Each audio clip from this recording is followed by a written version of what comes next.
microphone setup is really interesting to me because I love the quality, but as a little visual aesthetic, I can see on my viewfinder right there, they're not always in the exact, correct spots, at least visually. So if that bothers you,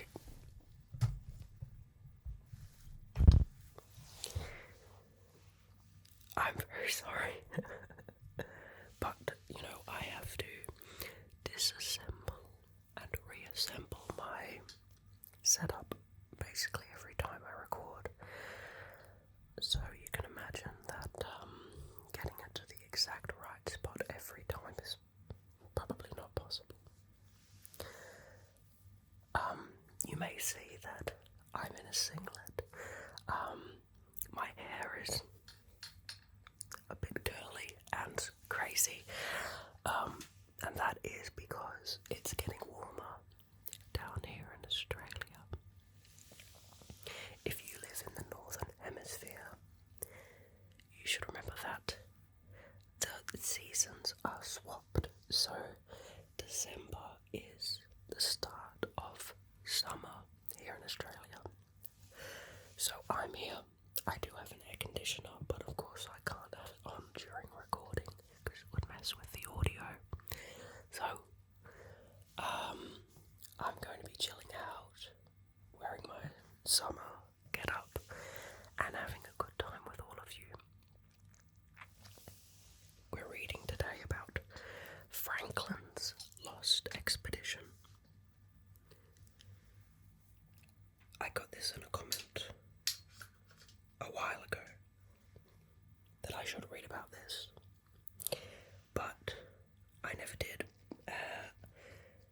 although I do want to, so of course that's why I'm doing it today. I don't know really anything about Franklin's Lost Expedition. Don't mind me, I'm just setting up some chords. And it looks like a fairly long and detailed Wikipedia, so it seems like I've got a major gap in my knowledge, at least about something, so I can't wait to read it. Okay. If you have anything you want me to read about, feel free to put it in the comments.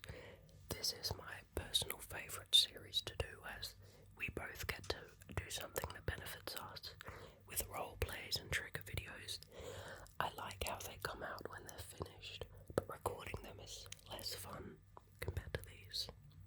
Anyway, Franklin's Lost Expedition was a British voyage of Arctic exploration led by Captain Sir John Franklin that departed from England in 1845 aboard two ships, the HMS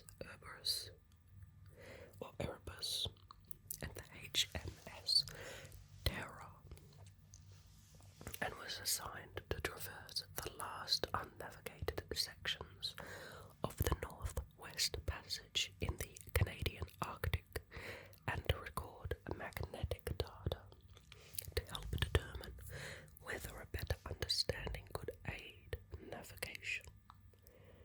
The expedition met with disaster, and both ships and their crew, a total of 129 officers and men, became icebound in Victoria Strait near King William Island, in what is today the Canadian territory of Nunavut. I'm sorry, I probably pronounced that incorrectly. After being icebound for more than a year, Erebus and Terror were abandoned in April of 1848, by which point Franklin and nearly 24 others had died. The survivors, now led by Franklin's second-in-command, Francis Cossier, and Erebus Captain James Fitzjames, set out for the Canadian mainland and disappeared. Okay. Pressed by Franklin's wife Jane and others, the Admiralty, in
Research Foundation found the wreck of Terra south of King William Island in the coincidentally named Terra Bay.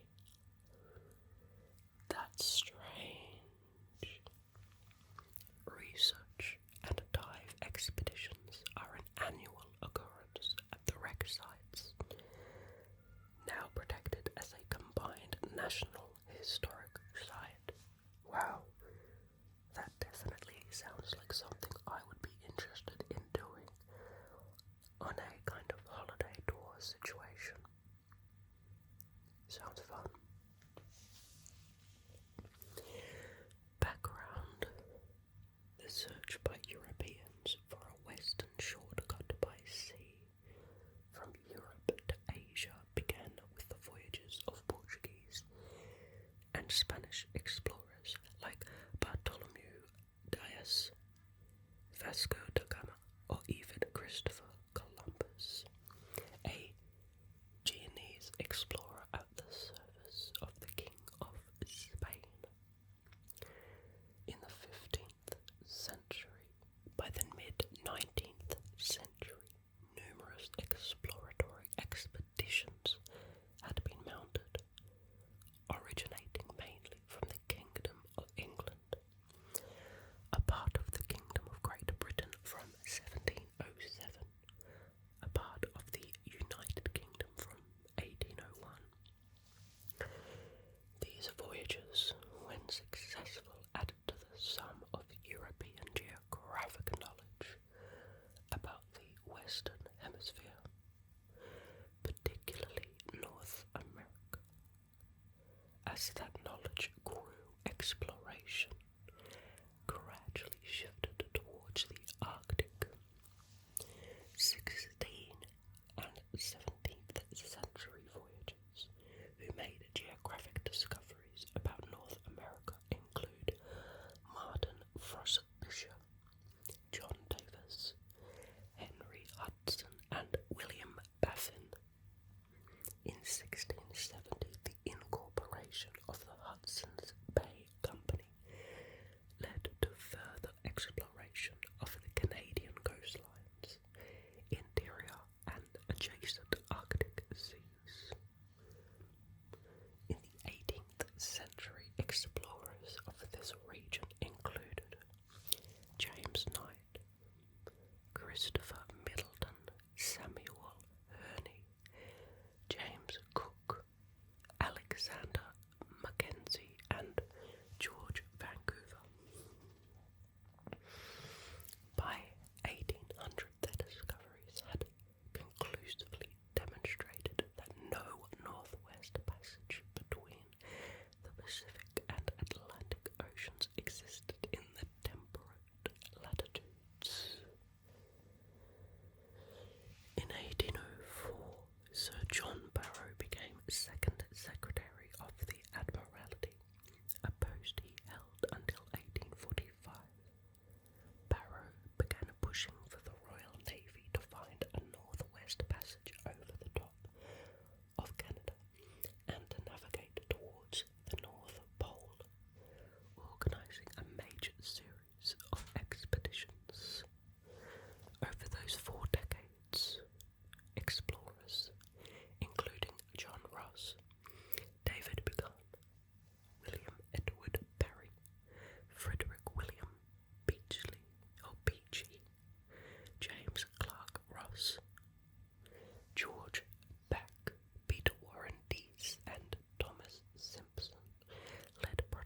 distance to be navigated was roughly 1,670 kilometers, 1,040 miles. What preparations did they have as a crew?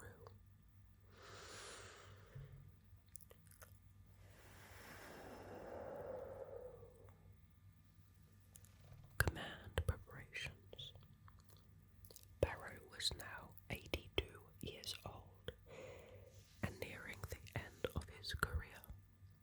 He felt that the expeditions were close to finding a northwest passage, perhaps through what Barrow believed to be an ice-free open polar sea around the North Pole. Barrow deliberated over who should command the next expedition. Barry, his first choice, was tired of the Arctic and politely declined. His second choice, James Clark Ross, also declined because he had promised his new wife that he had finished polar exploration. Barrow's third choice, James Fitzjames, was rejected by the Admiralty due to his youth. Barrow considered back, but thought that he was too argumentative. Francis Crozier, another possibility, was of humble birth and Irish, which counted against him. Damn. Reluctantly, Barrow settled on the 59-year-old Franklin. The expedition was to consist of two ships, the HMS Cerberus and the HMS Terror, both of which had been used for James Clark Ross's expedition to the Antarctic in 1841 to 1844, during which Crozier had commanded the Terror. Franklin was given command of Erebus. Crozier was appointed his executive officer and was again made commander of Terror. Fitzjames was appointed second in command of Erebus. Franklin received command of the expedition on the 7th of February 1845 and his official instructions on the 5th of May 1845. What ships did they have, both provisional and personal? The Erebus and Terror were sturdily built and well equipped, including several recent inventions. Steam engines were fitted, driving a single screw propeller in each vessel. These engines were converted former locomotives from the London and Croydon Railway. The ships could make 7.4 kilometers an hour on steam power or travel under wind power to reach higher speeds and or save fuel.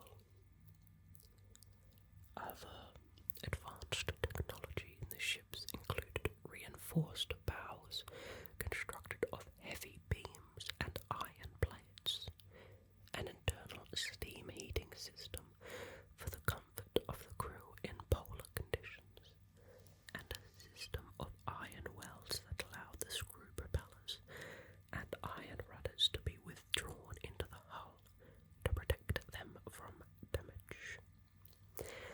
The ships also carried libraries of more than 1,000 books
some of the crew died from lead poisoning. An unfortunate thing to happen, definitely. Most of the crew were English, many from northern England, with smaller numbers of Irish, Welsh and Scottish members. The only officers with prior experience of the Arctic were Franklin, Crozier, Erebus, First Lieutenant Graham Gore, Terra Assistant Surgeon Alexander MacDonald, and the two ice masters James Reed and Thomas Blanky. Australian connections. Franklin had been Lieutenant Governor of Van Diemen's Land, now Tasmania, from 1837 to 1843. The crew included two members with close family connections to explorers of Australia, who later died on expedition.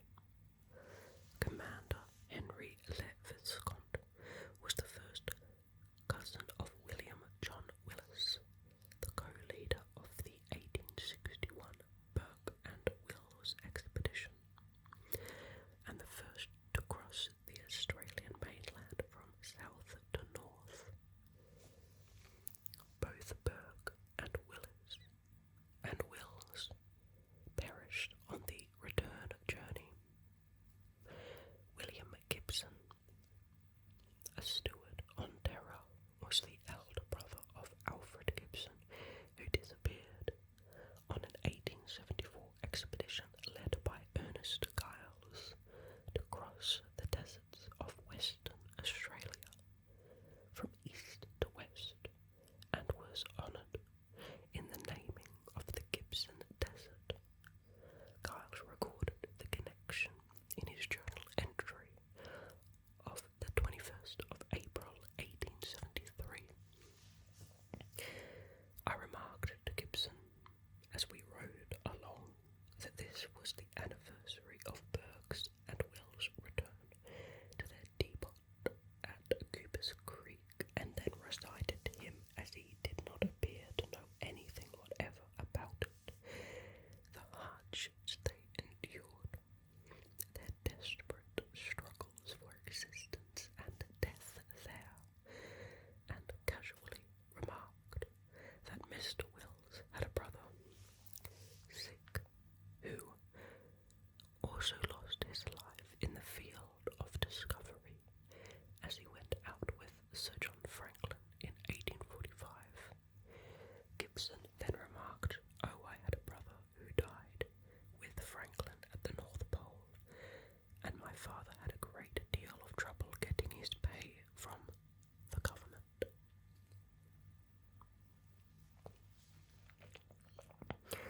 Now to outward journey and a loss. The expedition set sail from Greenhithe, Kent, on the morning of the 19th of May 1845, with a crew of 24 officers and 110 men. The ships stopped briefly in Stromness, Orkney Islands, in northern Scotland. From there they set sail to Greenland with the HMS Rattler and a transport ship, Barretto Jr. The passage to Greenland took 30 days. At the Whalefish Islands in Disco Bay on the west coast of Greenland, 10 oxen carried on Barretto Jr. were slaughtered for fresh meat, which was transferred to Erebus and Terra. Crew members then wrote their last letters home, which recorded that Franklin had banned swearing and drunkenness. 5 men were discharged due to sickness and sent home on Rattler and Barretto Jr., reducing the final crew to 129 men. I guess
summer of 1846, terror at Erebus became trapped in ice off King William Island in September of 1846, and are thought never to have sailed again. To find out more, I hope you can join me on the next episode of Whispering Wikipedia, which will come out in a few days. Thank you so much for joining me in another video. I hope you liked it. I know I certainly do. It's relaxing for me to remember to calm myself and read something thoroughly interesting with you, my audience. It's helping me definitely survive lockdown and from going crazy